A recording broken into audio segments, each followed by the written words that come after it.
Hello everybody, in today's video I'm going to show you how to fix Netflix game not showing on TV. If Netflix games are not showing up on your TV, start by making sure your Netflix app is updated to the latest version.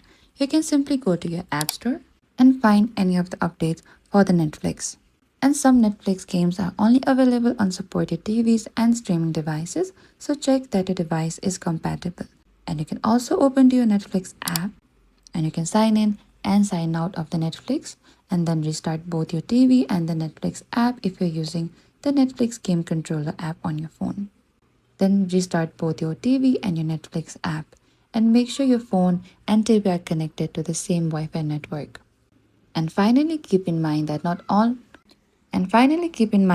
all Netflix games support TV Play. Some games are available only on mobile devices, so verify that the specific game you're trying to play supports TV gameplay. And that is it. Thank you for watching this video. I hope I could help you.